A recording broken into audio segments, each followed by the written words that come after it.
Hello दोस्तों, आप सभी का स्वागत है हमारे चैनल यूट्यूब एक खोज में। आज हम सभी योग दर्शन को समझने वाले हैं, जो कि जी हमारी जो कि फोर्थ सेमेस्टर में लगा हुआ है। इसको हम समझेंगे। इसमें जो सेकंड ईयर के बच्चे हैं, जो ड्यू यूनिवर्सिटी हो या अन्य कोई यूनिवर्सिटी में है, तो अगर उसके में ये सभी टॉपिक्स लगे हुए हैं। ये आपका सिलेबस है, इस सिलेबस में आपके टॉपिक लगे हुए हैं। ये सिलेबस सही से नहीं दिख पा रहा हो तो मैं डिस्क्रिप्शन में पूरा सिलेबस डाल दूँगा, आप उधर से भी देख सकते हैं। ठीक है, ये आपका सिलेबस है। इसमें आपकी जो यूनिट 2 है वो मैं करवाने वाला हूँ। ठीक है, यूनिट 2 में आपको क्या क्या करवाना है इसके बारे में ये इसमें लिखा हुआ है। देखिए, ये सिलेबस है आपका। क्या योग की अवधारणा क्या है, अभ्यास और वैराग्य द्वारा उतार चढ़ाव की प्रतिबंध और एकाग्रता, ये सभी इसके बारे में मैं इसमें बताने वाला हूँ। इसमें मैं पार्ट 1 डाल चुका हूँ, आप पार्ट 1 ज़रूर जाके देख लें। इसमें यूनिट 1 कवर हो रखी है। ये इसमें हम यूनिट 2 कवर करेंगे और उसमें हम ये पार्ट 2 रहने वाला है। इसमें हम सभी उन मेन जो बातें हैं, जो मेन पॉइंट्स हैं, उनको कंप्लीट करने की कोशिश करेंगे। ठीक है, तो ध्यान से देखिए, शुरुआत करते हैं। इसमें ऑल ओवर यूनिवर्सिटीज़ हैं। अगर आप पीडीएफ डाउनलोड करना चाहते हैं तो आप डिस्क्रिप्शन में जाके लिंक है टेलीग्राम का, वहाँ से आप जाके पीडीएफ डाउनलोड कर सकते हैं। ठीक है, शुरुआत करते हैं। यहाँ पे हम बात करते हैं योग की अवधारणा। योग दर्शन के बारे में आप सभी को पता है कि योग को देखने का एक नज़रिया है, दृष्टिकोण है। दर्शन मतलब नज़रिया होता है। ठीक है, योग को एक अलग नज़रिए से देखना, यानी कि उसको आस्तिक नास्तिक रूप में भी देखा जाता है, परंतु उसे सभी लोग मानते हैं। आस्तिक हो या नास्तिक हो, सभी लोग उसको अपनाते हैं। इसमें आस्तिक होना या नास्तिक होना कोई भी महत्व नहीं रखता। इसमें आपको सिर्फ योग में रुचि होनी चाहिए। ठीक है, यही बात की गई है। हम यहाँ बात करने वाले हैं योग की अवधारणा की, यानी कि योग का क्या मुख्य उद्देश्य है या फिर अवधारणा क्या है, कॉन्सेप्ट क्या है, इसको समझने का प्रयास करेंगे। ठीक है, तो इसमें पहले बात की गई है, योग ऐसी अवधारणा है जो शरीर मन और आत्मा को एक साथ जोड़ती है और इसका उद्देश्य व्यक्ति को अपने आंतरिक स्वरूप से जोड़ने और परमात्मा के साथ एकत्व प्राप्त करने में मदद करना है। योग प्राचीन भारत से निकला है और इसमें विभिन्न शारीरिक मानसिक और आध्यात्मिक तकनीकें शामिल हैं, जैसे कि आसन प्राणायाम ध्यान और नैतिक नियम। इन सभी के बारे में आपको पता ही होगा। आसन मतलब स्थिर सुखम आसनम, जो जिस स्थिति में आपको आराम मिले वही आसन है। प्राणायाम यानी कि अपने प्राणों पर आयाम नियंत्रित करना। ठीक है, ध्यान आप सभी को पता है कि एक चित्त होकर बैठ जाना, किसी चीज़ को देखते रहना। ठीक है, वो है। नैतिक नियम तो आपको पता ही है कि आपके व्यक्तिगत नियम, ऐसे नियम जो सर्वमान्य होने चाहिए, ऐसे नियम होने चाहिए कुछ, वो नियम की बात की गई है। योग की विस्तृत अवधारणा की बात करूँ तो इसमें क्या है, इसका जो मुख्य है वो है जुड़ना या एकीकृत करना। इसका मुख्य उद्देश्य है कि इसमें जुड़ना और एकीकृत करना होता है। इसका मतलब है कि योग शाब्दिक अर्थ है जुड़ना या एक साथ करना। यह व्यक्तिगत स्व और सार्वभौमिक स्व के बीच सामंजस्य स्थापित करने का एक तरीका है। ठीक है, दूसरा है इसमें कि शरीर मन और आत्मा को सामंजस्य कि इसमें कहते हैं कि योग शारीरिक मानसिक और आध्यात्मिक स्तर पर संतुलन स्थापित करने पर ध्यान केंद्रित करता है। ठीक है, अगला पॉइंट है आत्मा का परमात्मा से मिलना। योग का अंतिम लक्ष्य आत्मा को परमात्मा के साथ मिलाने या आत्मा साक्षात्कार प्राप्त करने की अवस्था है। इसमें हम कह सकते हैं कि अपने आप को जानना भी हम इसमें कह सकते हैं। और कुछ लोग जो आस्तिक हैं वो आस्तिक ये कह सकते हैं कि भाई आत्मा को परमात्मा से मिलना भी योग का एक मुख्य उद्देश्य है। और कुछ लोग जो इसको नहीं मानते, नास्तिक हैं, जो भगवान ईश्वर को नहीं मानते, ईश्वर की सत्ता को नहीं मानते, वो ये कह सकते हैं कि योग हमें हमारे मन और विचारों और मस्तिष्क के बीच में सामंजस्य बिठाने का काम करता है। ठीक है, ये भी हम कह सकते हैं। अगला है कि ध्यान और आत्म जागरूकता। योग में ध्यान और आत्मा जागरूकता को महत्वपूर्ण माना जाता है, क्योंकि वे व्यक्ति को अपनी आंतरिक शक्तियों और क्षमताओं से परिचित कराता है। ठीक है, ठीक है, तो हमने यहाँ समझा कि हमारी जो आंतरिक क्षमताओं को या हमारे आंतरिक चीज़ों को पता लगाने के लिए हमें ध्यान ये करना चाहिए। ध्यान और आत्म जागरूकता ज़रूरी है, क्योंकि हमारे शरीर के बारे में अंदरूनी रूप से हम कब पता करेंगे, जब हम ध्यान करेंगे। हम ध्यान करते हैं तो हमारे शरीर की जो हम कहें कि हमारे शरीर में जो कमियां हैं या फिर हमारे साथ में क्या खूबियां हैं, उनके बारे में कैसे पता चलता है हमारे शरीर के बारे में, तो वो हम ध्यान करने से पता लगा सकते हैं। ठीक है, आगे देखिए, स्वस्थ जीवन शैली। योग में स्वस्थ आहार, नियमित व्यायाम और सकारात्मक सोच को बढ़ावा दिया जाता है, जो समग्र कल्याण में योगदान करते हैं। ठीक है, इसमें हम हमारे भोजन के नियमों को और व्यायाम, सकारात्मक सोच, ये सभी बढ़ाने का काम भी इसका काम होता है। स्वास्थ्य को बढ़ाने का काम एक तरह से मुख्य उद्देश्य भी मान सकते हैं कि भाई स्वास्थ्य भी किसका उद्देश्य में आता है। ठीक है, योग की विभिन्न शाखाएं हैं। योग में कई शाखाएं हैं, जिनमें से कुछ मुख्य हैं। हठ योग, यह योग की सबसे प्रसिद्ध शाखा है, जिसमें आसन, प्राणायाम और ध्यान शामिल है। हठ योग ऐसा योग होता है जिसमें मतलब कि एक अड़िग होता है, संकल्प ले लिया जाता है कि हाँ मैं इसमें रहूँगा, हटूँगा नहीं, ये होता है। एक होता है राजयोग, कहते हैं यह योग की एक ऐसी शाखा है जो मन और विचार को नियंत्रित करने पर केंद्रित है। ये मन और विचारों को एक करने का काम करते हैं, भाई इसमें नियंत्रण बना रहे, संतुलन बना रहे, ये काम भी करता है। ज्ञान योग क्या है? यह योग की एक ऐसी शाखा है जो ज्ञान और बुद्धि के माध्यम से आत्म साक्षात्कार प्राप्त करने पर केंद्रित है। इसमें ज्ञान और बुद्धि की बात की जाती है, ज्ञान और बुद्धि के बीच में सामंजस्य को बिठाया जाता है। ठीक है, और एक अगला आता है कर्म योग। यह योग की एक ऐसी शाखा है जो बिना किसी स्वार्थ के कर्म करने पर केंद्रित है। इसमें बताया गया है कि बिना किसी स्वार्थ के योग किया जाए, है ना।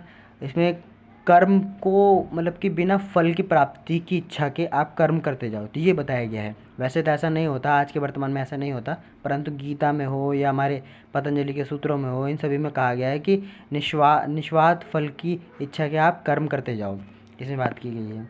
आगे है योग के लाभ। योग के विभिन्न लाभ हैं, जिनमें शामिल हैं शारीरिक स्वास्थ्य में सुधार, और शारीरिक स्वास्थ्य का मतलब है कि योग शरीर को लचीला बनाता है, शक्ति बढ़ाता है और विभिन्न बीमारियों से बचाता है, ये इसका काम है।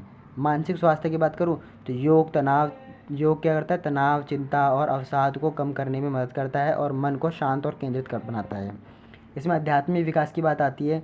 योग व्यक्ति को अपने आंतरिक स्वरूप से जोड़ने और परमात्मा के साथ एकत्व प्राप्त करने में मदद करता है।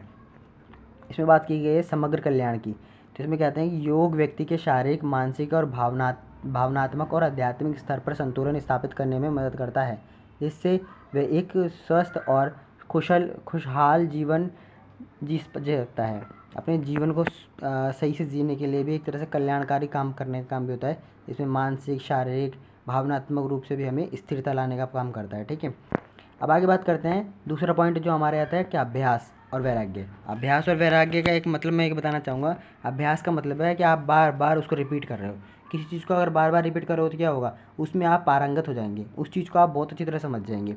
अगर मैं बोलूँ कि आपको अगर मैप याद करने के लिए दी जाए, और मैप को आप 1 बार, 10 बार, 3 बार, मतलब बहुत बार याद कर रहे हैं, 1 2 3 4 10 बार, 20 बार आपने उसको याद कर लिया, तो मैप में से अगर मैं कहीं से ही पूछ लूँ, रात में पूछ लूँ, दिन में पूछ लूँ, कभी पूछ लूँ, कोई राजधानी पूछ लूँ, कुछ भी पूछ लूँ, तो आप तुरंत बता देंगे ना। ये क्या है? किसका असर है? अभ्यास का। अब वैराग्य का मतलब समझिए। वैराग्य का मतलब होता है कि जहाँ पर आप संसार की जो लोभ, माया, ये सब है, उन सबको छोड़ देते हैं। इच्छाएं होती हैं, ये सभी आपसे क्या होती है? दूर हट जाती हैं, आप इनसे विहीन हो जाते हैं। इन सभी के होने से, ना होने से, बढ़ने से, घटने से आपको कोई फ़र्क नहीं पड़ता। ये है, इसमें छोटा सा बताया गया है। योग सूत्र के अनुसार अभ्यास और वैराग्य मन के उतार चढ़ाव को शांत करने के लिए एक प्रभावी साधन है, जो एकाग्रता को बढ़ावा देते हैं। अभ्यास मन को स्थिर करने का प्रयास करता है, अभ्यास क्या करता है? स्थिर करता है। और जबकि वैराग्य इंद्रियों के लिए लालसा की अनुपस्थिति है, यानी कि लालसा क्या? हमारी लालच, इसको ख़त्म करने की अनुपस्थिति है, यानी कि इसको ख़त्म कर देता है, कम करने का काम करता है वैराग्य। अब देखिए, वैराग्य के ऊपर ही योग सूत्र है, पतंजलि जी ने बताया था कि अभ्यास वैराग्याभ्यास तनिरोध। क्या है इसका मतलब? इसमें कहते हैं, इसमें शब्दार्थ की बात करूँ तो अभ्यास का मतलब तो है आपको प्रयत्न या कोशिश करना बार बार। वैराग्याभ्यास का मतलब है राग रहित, तृष्णा रहित स्थिति के द्वारा। ऐसी स्थिति जिसमें हम राग रहित है, जिसमें हमें कोई राग नहीं है, ना तो ऊपर है ना नीचे है, आप बिल्कुल संतुलित होकर चल रहे हैं, इसको कहते हैं। तनिरोध का मतलब है उन सबको रोकना।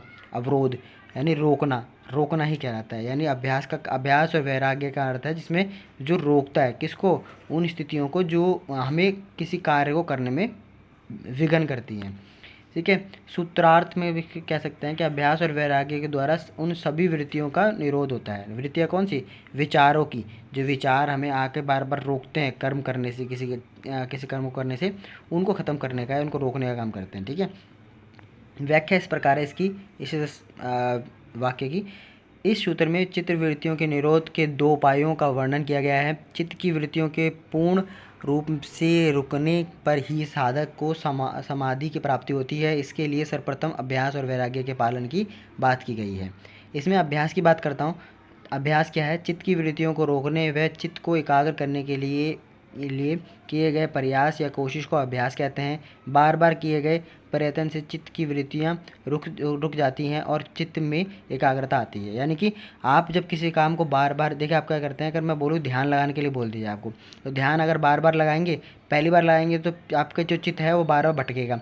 परंतु 2 बार, 3 बार, 4 बार, 5 बार जब आप इसको महीना 2 महीना तक लगाने लग जाएंगे तो आपका दिमाग फिर कहीं नहीं भटकेगा। फिर आप 1-1 घंटा, 2-2 घंटा भी ले जाया करेंगे ध्यान को, शांत बैठे रहने का काम कर सकेंगे आप। आपको कोई दिक्कत नहीं होगी कि आस पास में डीजे बज रहा है, आस पास में कंस्ट्रक्शन वर्कर का काम चल रहा है या कुछ और अन्य काम चल रहा है, आपको कोई फ़र्क नहीं पड़ेगा, आप काम कर लोगे। ये आपके एग्ज़ाम में भी फ़ायदेमंद है, आपके किसी और अन्य कोई काम करना चाहते हो तो उसमें फ़ायदेमंद रहेगा। तो एकाग्र हो जाएंगे ना आप। एकाग्र मतलब एक चित्त हो जाना। अभ्यास के विषय में प्रसिद्ध दोहा है कि करत करत अभ्यास के जड़मति होत सुजान। यानी कि सहसी आवत जाते सिल पर परत निशान। इसमें मतलब क्या बताया कि आपको जो अगर अभ्यास करते हैं तो आप किसी भी चीज़ को प्राप्त कर सकते हैं। रस्सी से भी, अगर रस्सी भी बार बार एक पत्थर पर चलाई जाए तो उससे भी निशान पड़ सकते हैं। तो आप समझ सकते हैं, छोटी सी एक रस्सी वो भी निशान मार देती पत्थर पर, अगर रोज़ रोज़ करे जाए तो उस पर। अब इसमें क्या है कि अर्थात बार बार प्रयत्न करते रहने से असमर्थ मनुष्य भी समर्थ यानी कमज़ोर भी बलवान हो सकता है। जिस प्रकार कुएं के पत्थर पर रस्सी के बार बार घिसने से उस पत्थर के ऊपर निशान पड़ जाता है, जबकि पत्थर बहुत मजबूत होता है और रस्सी बहुत नाजुक होती है, लेकिन बार बार उसके ऊपर घिसने से वह पत्थर पर भी निशान बना देती है। इसीलिए बार बार के प्रयास या कोशिश से साधक चित्त वृत्तियों का निरोध कर लेता है। आगे है वैराग्य का मतलब। वैराग्य का मतलब जहाँ पे कोई राग नहीं है, यानी कि कोई भी लालच, इच्छा या फिर द्वेष भावना ऐसी कुछ भी नहीं है। ठीक है, कुछ पाने की या कुछ खोने की ज़्यादा इच्छा नहीं है वहाँ पे, उनमें सिर्फ एक संतुलित रूप से चलना है, ये उसमें बात की गई है। ठीक है, वैराग्य का अर्थ है राग रहित होना। जब मनुष्य की किसी भी पदार्थ या वस्तु से अत्यधिक आसक्ति, लगाव हो जाती है तब वह राग बन जाता है। यानी जब उसे बहुत ज़्यादा लालच हो जाती है तो राग बन जाता है, यानी लालची बन जाता है। और जब मनुष्य की किसी भी विषय वस्तु में आसक्ति, रुचि नहीं रहती तब उसे विराग हो जाता है। ठीक है, और जैसे बहुत सारे व्यक्तियों की इच्छा रहती है कि उनके पास बड़ी कार, बंगला या बहुत सारा धन हो, लेकिन वही कुछ व्यक्तियों को इन सभी भौतिक वस्तुओं में किसी भी प्रकार की रुचि नहीं होती। इस प्रकार भौतिक वस्तुओं को पाने की इच्छा ना होना विराग होता है। इस विराग को ही वैराग्य कहते हैं। ठीक है, जब हम राग मतलब जहाँ पे हमें कोई चीज़ें इच्छाएं हमारी प्रबल रूप से हैं कि हमें नौकरी भी चाहिए, हमें बंगला भी चाहिए, हमें गाड़ी भी चाहिए, हमें पैसा भी चाहिए, हमें सत्ता भी चाहिए, हमें ताकत भी चाहिए, सब कुछ चाहिए, बीवी बच्चे सब चाहिए। ये क्या है? लालच है, लगाव है, राग कहा गया। परंतु अगर इन सभी को छोड़ दिया जाए, इन सभी को छोड़कर रहने वाला, इन सभी से टेंशन फ्री मुक्त रहने वाला, अगर मैं बोलूँ कि शादीशुदा व्यक्ति भी वैराग्य के ऊपर चल सकता है। कैसे कि वो इन सभी को है तो सही उसके पास में, पर इनकी सभी का वो ये नहीं कर रहा कि नहीं ये नहीं होंगे तो कुछ नहीं होगा, नहीं, वो अपने संतुलित रूप में चल रहा है, तो ये भी वैराग्य है। ठीक है, एकाग्रता का अर्थ सभी से को पता है कि एकाग्र होना, एक चित्त हो जाना, अपने दिमाग को एक फोकस पॉइंट पर लगा देना। ये कब होता है? ये एक बार नहीं होता है, आपको रोज़ करना पड़ता है तब जाके होता है। और बता दिया ऊपर कि अभ्यास और वैराग्य के ये रोज़ के प्रयास से या इनके माध्यम से आप एकाग्र हो सकते हैं। इसमें अर्थ बताया है। एकाग्रता एक संस्कृत शब्द है जिसका अर्थ है एकाग्र या एकाग्रचित्त। यह एकाग्रचित्त ध्यान और एक ही विषय की खोज, अविचलित एकाग्रता और पूर्ण ध्यान है। योग में इसे ध्यान या अभ्यास के निरंतर अभ्यास के माध्यम से प्राप्त किया जाता है। एकाग्रता के माध्यम से योगी अपनी चेतना से सभी विकर्षणों को दूर करने में क्षमता होता है। योग में भी एकाग्रता मन को शांत और स्थिर रखने में मदद करती है। आगे बताया गया है कि एकाग्रता शब्द संस्कृत के मूल शब्द एक से आया है जिसका अर्थ है एक, और अग्र मतलब जिसका अर्थ है आगे बढ़ना। पतंजलि के अनुसार योग एकाग्रता से शुरू होता है और निरोध के साथ समाप्त होता है। इन दोनों अवस्थाओं के बीच अंतर यह है कि एकाग्रता में मन एकाग्रता की वस्तु पर निर्भर करता है, जबकि निरोध की पूरी तरह से नियंत्रित अवस्था में मन किसी भी चीज़ पर निर्भर नहीं होता। इन अवस्थाओं को प्राप्त करने के लिए वृत्तियों या मन की गतिविधियों को शांत किया जाना चाहिए। ठीक है, ये सभी ज़रूरी है। आपकी चित्त की वृत्ति जितनी भी हैं वो अगर ख़त्म हो जाती हैं तो आप एकाग्र बिल्कुल निश्चित रूप से हो जाते हैं। अब यह आप पे डिपेंड करता है कि आपकी चित्त वृत्तियाँ कितनी ज़्यादा हैं। मैंने विचार, चित्त वृत्ति मतलब विचार, वृत्ति मतलब एक तरह से हम विचारों का समूह बोल सकते हैं कि भाई वो है। तो अगर वो आपके ख़त्म होने लग जाते हैं तो आप एकाग्र होना शुरू हो जाते हैं, नहीं तो आपका ये सिलसिला चलता रहता है। तो धन्यवाद। आप अगर चैनल पे नए आए हैं तो चैनल को सब्सक्राइब कर दें, लाइक कर दें और कमेंट में ज़रूर बता दें कि वीडियो आपको कैसी लगी। अगर आप अंत तक बन रहे हैं तो नीचे थम्स अप दिखाकर आप चैनल को हमको बता सकते हैं। और अगर आपको अब जो पार्ट आने वाला 3 है उसके लिए भी आप नीचे डाल सकते हैं कि उसमें आपको क्या क्या और ऐड ऑन चाहिए, कि PYQ वगैरह भी ऐड किए जाएँ या कुछ और भी ऐड किए जाएँ, तो आप बता सकते हैं। और अन्य कोई सुझाव हो आपके लिए आपकी तरफ से तो वो भी हमें बता सकते हैं।